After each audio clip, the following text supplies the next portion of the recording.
Alors bonjour les amis, j'espère que vous allez très bien. Bienvenue dans notre seconde vidéo sur le processus de campus pour France. Si vous n'avez pas encore suivi la première vidéo sur comment créer son compte, je vous demande de suivre cette vidéo-là qui va vous permettre de créer le compte facilement et pour que vous n'ayez pas de problème pour la suite. Pour ceux-là qui ont déjà créé le compte, et cette fois-ci, vous allez venir sur Je me connecte. Donc, vous vous connectez et vous mettez votre identifiant et votre mot de passe. Et une fois que vous mettez votre identifiant et votre mot de passe, vous allez vous connecter et ça passe. Mais si vous avez oublié votre mot de passe, n'hésitez pas à cliquer sur mot de passe oublié. Ils vont vous aider à reconfigurer et à avoir un nouveau mot de passe. Donc, je vais tout à l'heure mettre mes identifiants et mon mot de passe, puis je vais me connecter. Voilà, j'ai mis mon identifiant et mon mot de passe. Et comme j'avais enregistré, donc c'est automatique. Ainsi, je me connecte. Et une fois la connexion lancée, je suis dans mon espace. Comme vous pouvez le voir, c'est mon nom ici. Donc, mon espace Campus France que j'ai choisi, c'est le Japon. Et donc, voilà, vous avez tout votre espace ici. Vous pouvez vous déconnecter une fois que vous finissez. Si vous utilisez un ordinateur commun ou bien vous utilisez un cyber, quand vous finissez, n'hésitez pas à vous déconnecter. C'est très important pour que quelqu'un n'ait pas accès à vos informations. Et vous avez ici donc quatre différents onglets. Quand vous cliquez sur ça, ça va vous envoyer des choses aussi. Donc il y a je suis candidat, il y a je suis accepté, il y a ici aussi ma messagerie, mon compte. Donc je vous montrerai de temps en temps comment est-ce qu'il faut procéder. Mais pour aujourd'hui, pour cette vidéo, c'est ceux-là qui ont commencé le processus. Et donc nous allons cliquer sur je suis candidat. Alors, quand vous cliquez sur Je suis candidat, vous voulez soumettre votre candidature pour étudier en France. Donc, il y a trois étapes par lesquelles vous allez passer. La première étape, c'est Je saisis mon dossier. Donc, il faut saisir votre dossier. Cette étape-là est très importante et c'est d'ailleurs pour ça que nous avons consacré cette vidéo uniquement pour ça. Donc, comment bien saisir ces informations pour que votre dossier ne soit pas rejeté? C'est très important.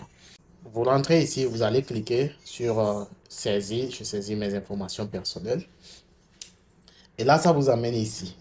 Bon, ici, j'ai déjà mis la photo. Normalement, on vous demande de mettre une photo. Et il faut regarder les conditions pour lesquelles, les conditions que doivent remplir votre photo. Je vous recommande vivement de faire une photo bien professionnelle, bien habillée, bien claire et qu'elle ne soit pas si vieille.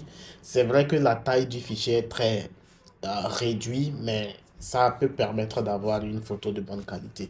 Si vous n'arrivez pas toujours à avoir cette photo après que le photographe ait fait une jolie photo de vous, elle est numérique, si vous n'arrivez pas à avoir ça jusqu'à 50 kilooctets, n'hésitez pas à nous contacter, que ce soit par email ou bien par WhatsApp, nous allons vous assister à corriger pour que votre photo soit de façon très réduite. Donc voilà. Donc, supposons qu'il n'y avait pas de photo. Pour mettre votre photo, vous allez cliquer tout simplement modifier parce qu'il y a toujours l'option modifier. Et là où se trouve votre photo, vous allez sélectionner ici. C'est ici que se trouve moi ma photo. Donc, je sélectionne la photo et je fais ouvrir. Et là, voilà, vous allez voir, ça va charger un peu. Et là, il y a la photo. Si la photo dépasse ou ne respecte pas les critères qu'ils ont définis, vous aurez un message d'erreur et ça ne va pas marcher, ça va rejeter. Donc, une fois que vous avez fini de mettre la photo, nous allons passer à l'étape de l'identité. Vous allez voir qu'au niveau de l'étape de l'identité, ils ont mis qu'il manque de justificatif. Ici, le justificatif, je vous recommande vivement de mettre une de vos pièces d'identité, par exemple le passeport, la carte nationale d'identité ou en tout cas n'importe quelle pièce qui puisse prouver votre identité, peut-être la nationalité aussi et la naissance. Pour mettre cette pièce d'identité là, bon, si vous voulez modifier une information ici, vous allez cliquer sur modifier, d'accord? Mais si vous voulez mettre le justificatif, vous allez cliquer sur justificatif et vous venez ici, donc vous allez choisir le fichier.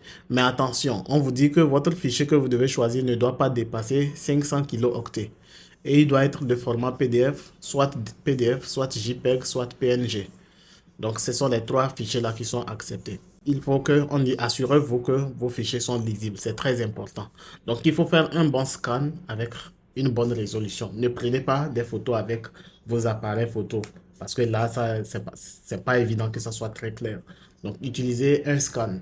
Aujourd'hui, vous pouvez utiliser vos portables pour faire des scans. C'est possible aussi. Donc, faites un bon scan. Rassurez-vous que c'est bien clair. C'est ça qui est le plus important. Donc, une fois que vous avez votre document, vous cliquez sur choisir le fichier.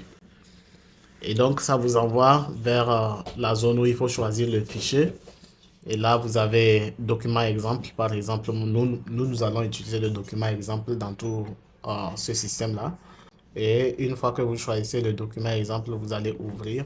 Le document que nous avons nommé document exemple, il respecte toutes ces conditions. Donc, vous allez voir le document est téléchargé. Ça a mis son nom document exemple. Et vous pouvez aussi consulter pour voir le document si vous n'avez pas choisi le mauvais document.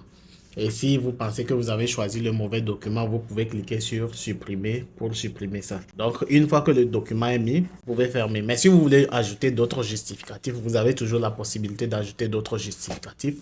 Par exemple, vous avez mis votre passeport et vous voulez ajouter votre nationalité ou bien votre carte nationale d'identité. Vous pouvez encore cliquer ici parce qu'on dit ajouter un nouveau justificatif. Donc, vous pouvez cliquer, choisir le fichier et vous allez encore mettre le document en question. Une fois que vous avez fini de mettre les justificatifs, vous faites tout simplement fermer. Vous allez voir que ici c'est marqué complet et le nombre de justificatifs c'est 1 parce que moi j'ai utilisé seulement un document. Donc vous pouvez utiliser 2, 3 documents et ça permet aux gens de mieux vous connaître. Ensuite on passe à l'étape suivante qui sont les coordonnées. Bon, les coordonnées ici on demande l'adresse, le code postal, le numéro fixe, la ville, la province, le numéro de téléphone. Donc pour mettre ces éléments, nous allons modifier. Ensuite, nous allons rentrer les informations l'une après l'autre. Et une fois que nous rentrons les informations l'une après l'autre, nous allons valider. Vous allez voir que ce sont des informations obligatoires. Je vais rapidement remplir ces informations. Vous aussi faites de même, vous remplissez ces informations et je vous reviens. Voilà, on dit que mon adresse est complète. J'ai enregistré mon adresse, elle est complète. Et on passe à l'étape suivante, statut particulier. Donc, je clique encore sur modifier et je choisis au niveau de bourse. Si vous avez une bourse, vous choisissez la bourse dont vous bénéficiez. Si le nom de la bourse n'apparaît pas ici, si c'est un autre cas, donc vous choisissez le cas de la bourse.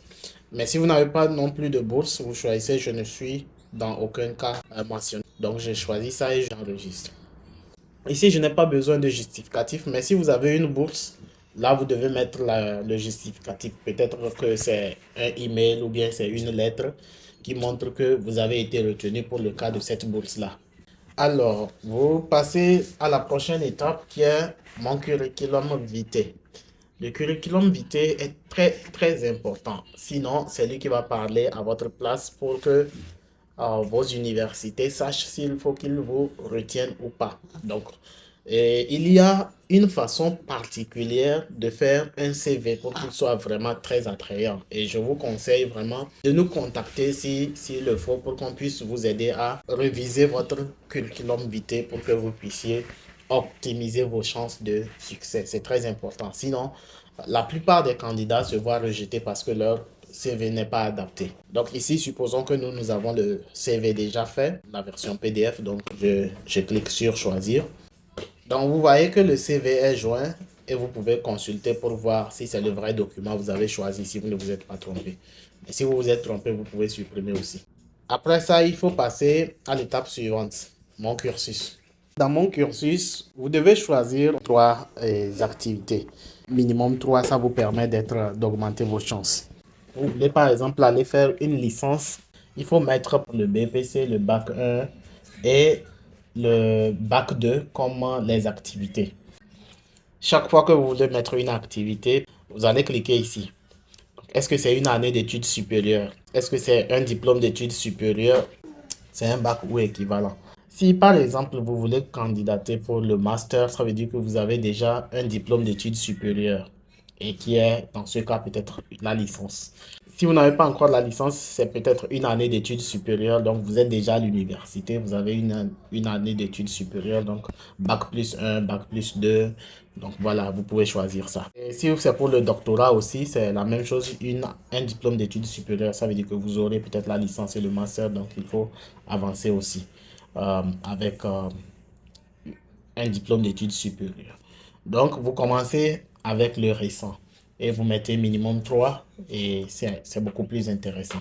Et chaque fois que vous voulez, quand vous faites, j'ai pris le bac ou équivalent, je fais ajouter. Et voilà, année scolaire, vous devez choisir l'année scolaire. Si je suppose que j'ai eu mon bac en 2000, supposons, hein, supposons que j'ai eu mon bac en 2000, je choisis l'année 2000.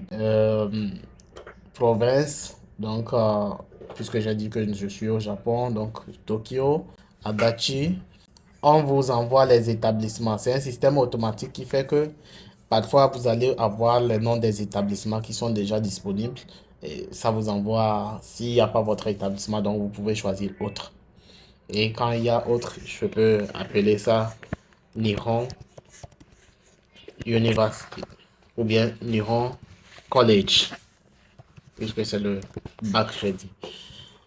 Et le diplôme de fin d'études supérieures, ou bien le diplôme, en tout cas le type du diplôme. Vous mettez votre moyenne et j'ai mention excellent.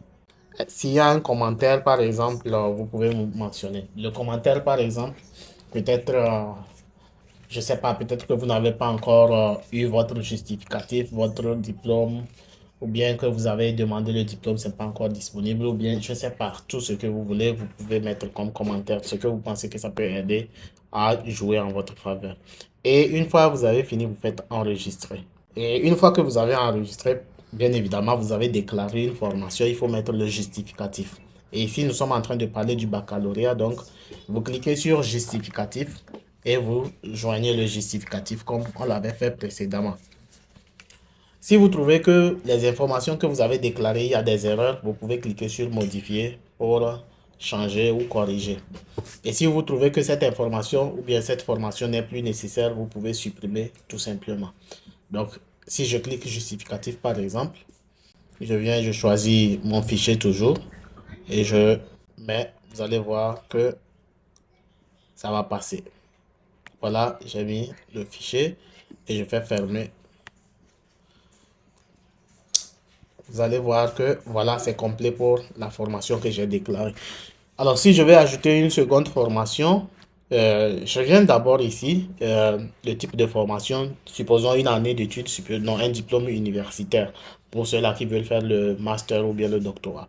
Donc, je clique et j'ajoute. On dit sélectionner l'année. Je suppose que c'est en 2010 ou bien 2012, j'ai eu mon master. Donc, pays Japon, j'ai choisi l'établissement. Donc, ils ont choisi les établissements qui sont dans la zone. Donc, moi aussi, je prends ça tout simplement. Type de diplôme.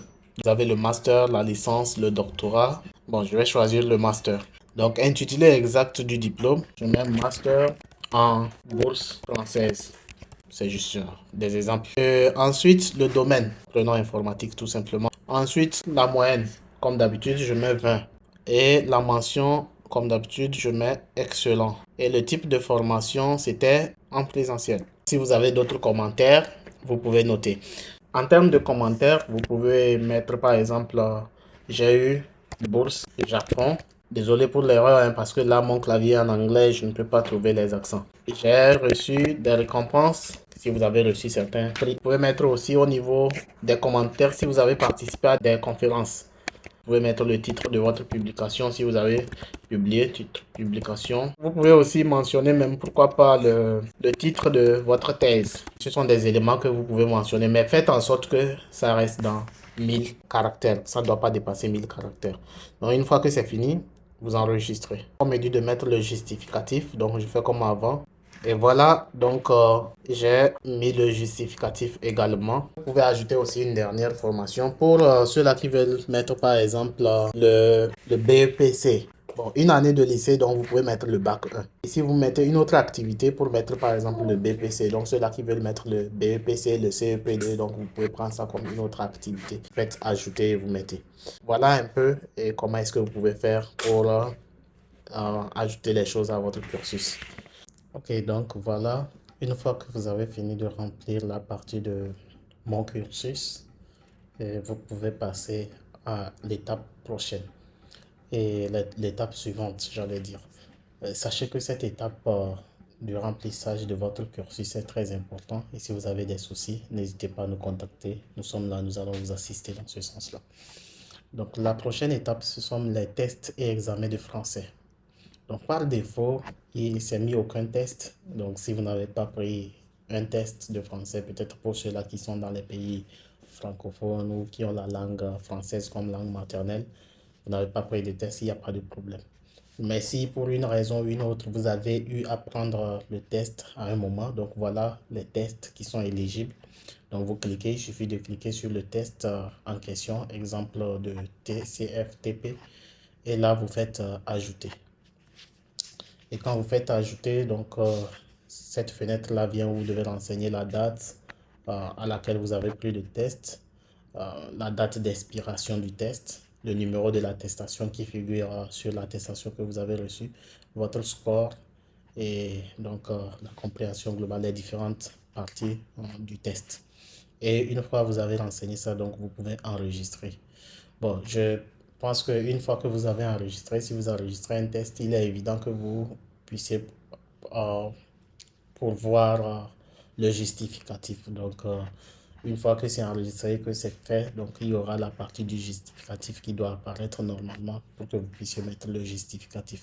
Et le justificatif, c'est le scan du résultat que vous avez obtenu. Donc, nous n'avons pas pris de test, donc nous mettons aucun test, donc nous n'avons pas besoin d'enregistrer. Donc, une fois que cette partie est finie, donc vous avez mon niveau de français. Et bon, ici, j'avais déjà renseigné ça, mais vous pouvez modifier. Il suffit de cliquer modifier pour renseigner le niveau de français. Et quand vous cliquez sur modifier, donc vous allez voir, on dit si vous avez passé un test français, ajoutez votre test dans la rubrique mes tests. Donc, la première question, c'est j'ai passé tout ou partie de ma scolarité en français. Donc, vous pouvez choisir non si vous n'avez pas passé toute votre scolarité en français. Mais si vous avez passé votre scolarité en français, vous choisissez oui. Ou soit, si c'est que depuis votre naissance ou votre pays est francophone, vous pouvez carrément mettre langue maternelle, le français. Et j'ai déjà étudié le français. Donc, dépendant aussi de votre position, vous pouvez choisir le français comme langue maternelle ou que vous avez étudié le français. Et vous faites enregistrer. Bon, ici c'est compliqué parce que pour le justificatif, je pense que si vous dites que c'est la langue maternelle, il n'y a pas de problème. Il suffit qu'eux-mêmes ils vérifient, ils connaissent les pays francophones. Ils vont accepter. Mais si vous avez étudié, si c'est sur la base des études, là, il va falloir peut-être un justificatif.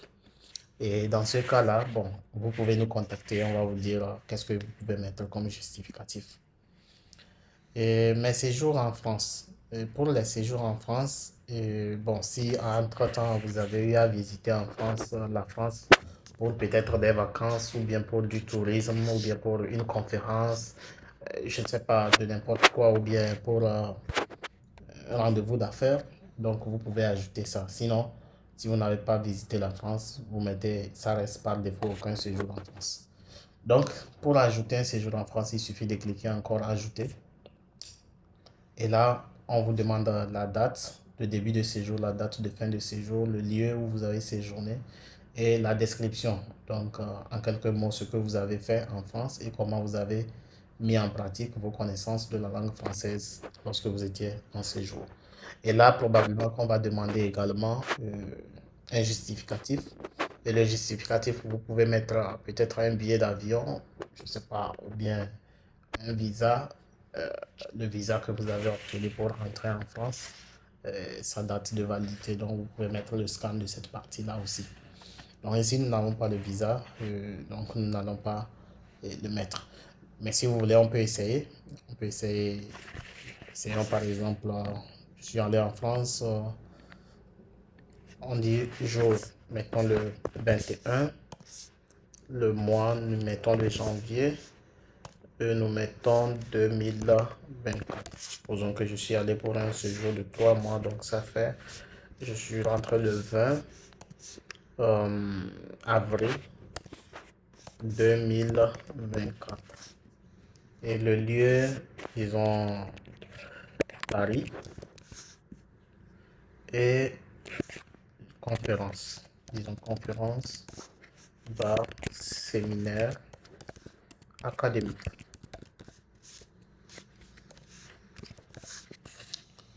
Et voilà, encore une fois, je m'excuse parce que mon clavier n'est pas français et donc les accents, ça me manque. Donc j'enregistre. Voilà, une fois que j'ai enregistré le séjour en France, voilà, la partie justificative vient. Et donc, je peux mettre le justificatif. Donc, vous pouvez ajouter vos justificatifs pour faciliter l'exploitation. Vous pouvez ajouter une brève description de chaque fichier. Voilà, note du premier trimestre, par exemple. Assurez-vous, vos fichiers sont lisibles. Donc voilà, ils n'ont pas précisé le type de fichier à joindre, mais voilà. Et comme je l'ai dit, vous pouvez mettre la copie du visa comme fichier. Donc moi, je vais mettre notre fichier exemple toujours. Donc une fois que c'est pris en compte, je ferme. Alors mon niveau d'anglais. Donc mon niveau d'anglais, il suffit de modifier. Vous voyez partout, il y a l'anglais est devenu très important. Donc partout, il faut s'attendre à l'anglais. C'est vrai que ce n'est pas exigé, mais ça permet de savoir si vous maîtrisez plusieurs langues et ça vous donne plusieurs avantages aussi. Parce que certaines universités donnent les cours en anglais. Et certains programmes exigent aussi l'anglais. Par exemple, la programmation en informatique, ça exige beaucoup de connaissances en anglais. Donc voilà, une fois que vous avez cliqué sur modifier, donc j'ai étudié l'anglais. Probablement que vous avez étudié l'anglais. Si vous êtes dans un pays anglophone, vous pouvez prendre l'anglais comme langue maternelle.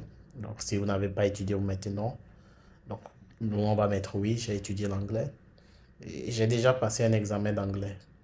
Voilà les différents examens que vous pouvez avoir là, passé en anglais. Si c'est autre, vous pouvez prendre. Donc moi, je prends le TOEIC.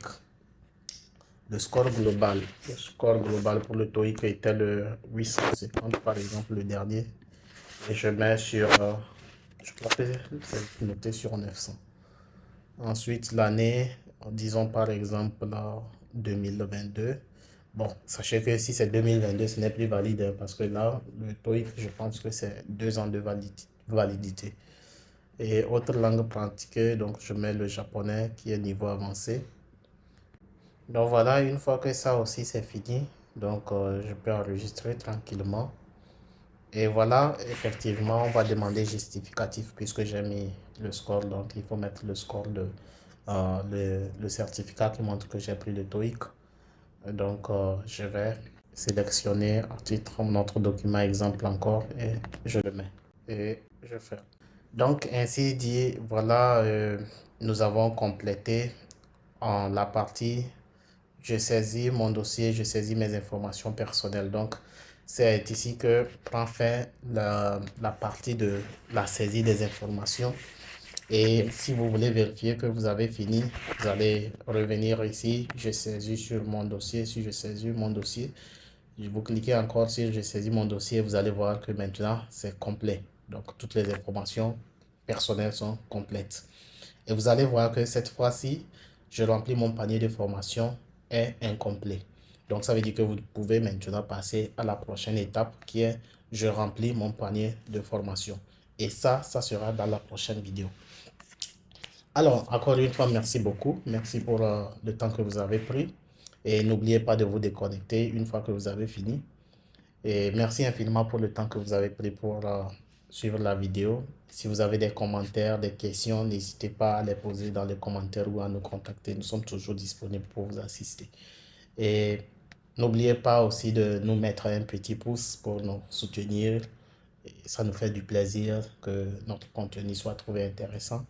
Et si vous avez des amis aussi qui sont dans les besoins, n'hésitez pas à partager avec eux la vidéo pour qu'ils puissent s'en servir. Merci beaucoup et à très bientôt.